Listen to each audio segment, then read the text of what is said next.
किसी ने बड़े कमाल की बात कही है कि बैर कैसे थे पूछना है तो सबरी से पूछो। श्री राम से पूछोगे तो मीठे ही कहेंगे, और जहर का स्वाद देवों के देव महादेव से पूछो। मीरा से पूछोगे तो अमृत ही कहेंगी। नमस्ते दोस्तों, स्टोरी क्लब में आपका फिर से स्वागत है।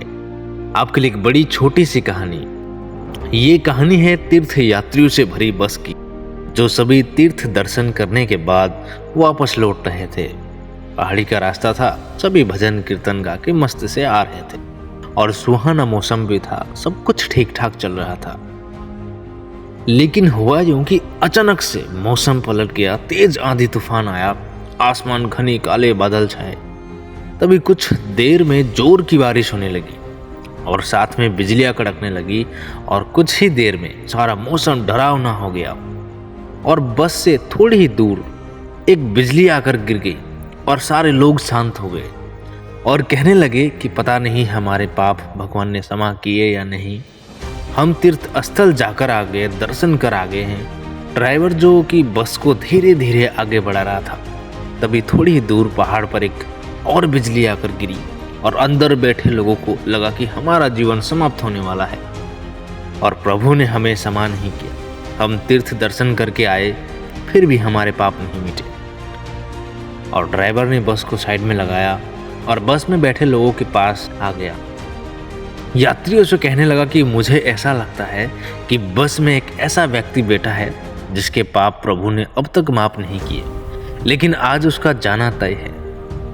अब उस एक व्यक्ति के चक्कर में बस पर भी बिजली गिर सकती है और सभी की जान जा सकती है। और मुझे ऐसा लगता है कि एक एक व्यक्ति उस पेड़ तक जाते हैं और पेड़ को छूकर वापस लौटते हैं। उस बस से थोड़ी दूर में एक पेड़ लगा हुआ था, और जो भी वह व्यक्ति होगा जिसके पाप प्रभु ने क्षमा नहीं किए, उस पर बिजली गिर जाएगी, लेकिन बाकी सब की जान बच जाएगी। और सब तीर्थ यात्रियों ने हाँ में हाँ भरी और कहा, एक पाप के चक्कर में सभी क्यों मरे। और एक एक करके सभी लोगों ने जाना शुरू किया और डरते हुए सभी पेड़ को छूकर वापस आने लगे और किसी की जान नहीं गई। लेकिन एक आखिरी व्यक्ति था। जब वह सज्जन बस से उतरा तो सभी लोग उसे घूरने लगे और ड्राइवर कहने लगा कि वह अपाही जिसकी वजह से आज तो जान पर बन आई है। वो भी व्यक्ति डरते हुए और भगवान का स्मरण करते हुए जाकर पेड़ को छुआ।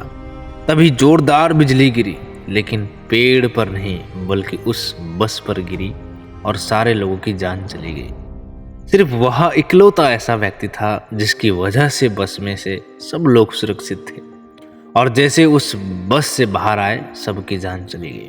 दोस्तों, बहुत छोटी सी कहानी है, लेकिन इस कहानी से हमें सीख मिलती है कि हम में से बहुत सारे लोग दूसरों को जज करने लगते हैं, उनकी बुराइयां ढूंढने लगते हैं और कहने लगते हैं कि इनकी वजह से हमारी जिंदगी खराब हो गई। ये सोचो कि हमारे साथ जो लोग जुड़ जाते हैं, उनकी दुआओं, उनकी प्रेरणा की वजह से आपके जीवन में सब कुछ अच्छा होने लगता है। दोस्तों, कहानी कैसी लगी हमें कमेंट पर जरूर बताना, और चैनल पर नए आए हो तो सब्सक्राइब करना मत भूलना। फिर से मिलेंगे एक जोरदार कहानी के साथ। तब तक के लिए स्टोरी क्लब में आपका फिर से स्वागत रहेगा।